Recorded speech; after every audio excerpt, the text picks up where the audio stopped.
इस योजना में हमें पैसा देने के लिए तैयार नहीं थे। वो बोल रहे थे कि सेल्फ फंडेड स्कीम है, आप अपना काम करो, हमें मत मांगो। हम जब वित्त मंत्री जी से मिले तो हमने आदरणीय निर्मला जी को कहा कि मैडम, आप श्रमयोगी मानधन योजना में भारत सरकार 100% योगदान करते हैं। जब मैं सौ देता हूं तो भारत सरकार 100 देता है। यूपीएस यूनिफाइड पेंशन स्कीम जो सरकारी कर्मचारियों की है, उसमें भारत सरकार 18.5% योगदान करता है, 12% ले लो। दूसरी बात हमने बोली 15,000 की सीलिंग 25,000 की करो। हमें जवानी में हमसे 2 पैसे ज्यादा ले लो, फर्क नहीं पड़ता, लेकिन बुढ़ापे में हमारी इज्जत रखो। वो खुश हुए, उन्होंने बोला मैंने पहली बार संगठना देखी जो बोल रही कि हमसे भी ले लो। मैंने बोला हम आपको लूटने नहीं आए, हमको ये प्रॉब्लम सॉल्व करना है। जितना हमारा इंटरेस्ट है उतना आपका भी इंटरेस्ट इसमें है, क्योंकि ये लोग कोई पाकिस्तानी नहीं है, हमारे भारत के बुजुर्ग है। उन्होंने बात मानी और उन्होंने कहा मैं जितनी हो सके मेरी तरफ से उनके साथ, उनका पूरा मंत्रालय का जो बड़े अधिकारी थे, सीपीएफसी थे और सीपीएफसी का ऑफिस के सारे अधिकारी थे, और हमने प्रेजेंटेशन किया, 1 घंटे का प्रेजेंटेशन किया। उसमें हमने उनको बताया, मेरी भाषा समझ में आ रही है, उसमें हमने उनको बताया आज की तारीख में आपके पास कितना पैसा है, वो पैसे का हर साल कितना ब्याज आता है।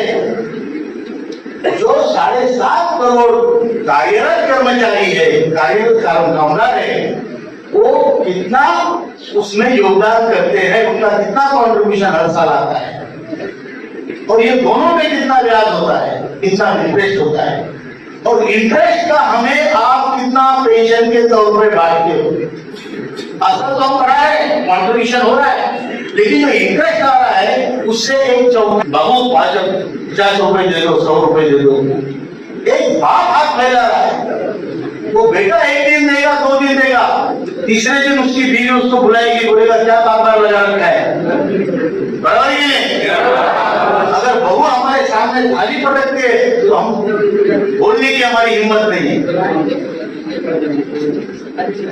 जब हम सैलरी लाते थे, पगार लाते थे 25,000, 50,000, तो घर में हमारी इज्जत थी, बराबर है कि नहीं। घर का सबसे पहला खाना हम खाते थे,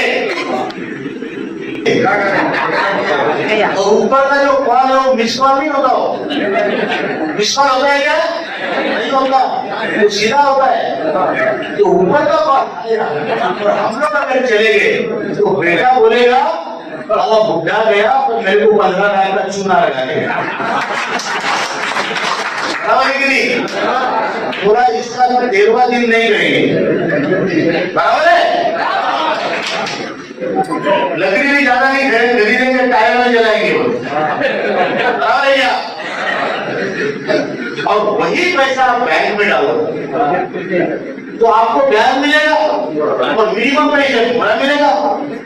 और जो पैसा आपने बैंक में डाला, आप मरने के बाद बेटा बोलेगा चलो यार बाबा गए लेकिन 15 लाख दे गए, बराबर है।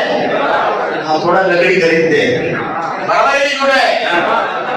तो इसलिए ये मामला, इसलिए आपका काम होने वाला है, निश्चित रहिए।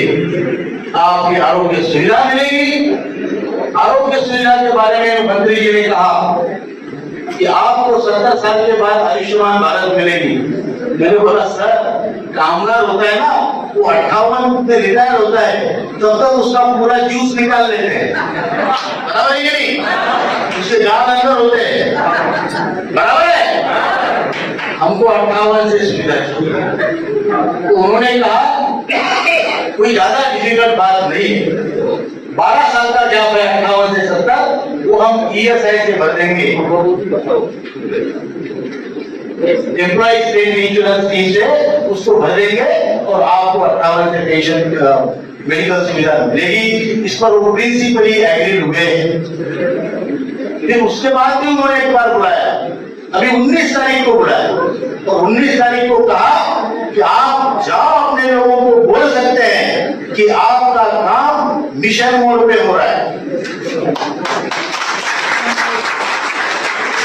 मिशन मोड मैंने देखा भैया क्या होता है, तो इसका अर्थ होता है बहुत जल्दी या फिर वॉर फुटिंग पे, युद्ध स्तर पे आपका काम हो रहा है, आपका काम जल्दी करेंगे, ये उनके वर्ड है।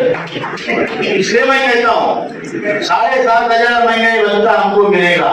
गवर्नमेंट से हमारी वार्ता चल रही है, एक ही संगठन है जिसको गवर्नमेंट ने बुलाया है, बार-बार बुलाया है, वो है नेशनल एजुकेशन कमेटी। प्रधानमंत्री ने, वित्त मंत्री ने, लेबर मिनिस्टर ने सबको बुलाया और बुलाने के बाद वो वचन दिए।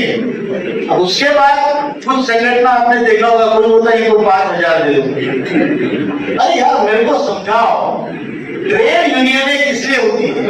ट्रेड यूनियन होती है जो वर्किंग एम्प्लॉइज है उनके भले के काम करने के लिए, बराबर।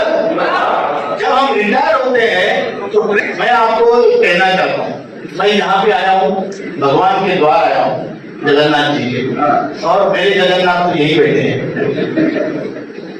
कभी भगवान अपने घर में आके बोलता है जब मेरे दर्शन करो, बोलता है क्या? हमको मंदिर जाना पड़ता है दर्शन लेने के लिए, बराबर है। मैं मेरे भगवान के दर्शन करने के लिए आपके यहाँ इस मंदिर में आया हूँ। आप हमारे भगवान, लेकिन आपके भी कोई भगवान है, ये चेन है, उल्टी चेन।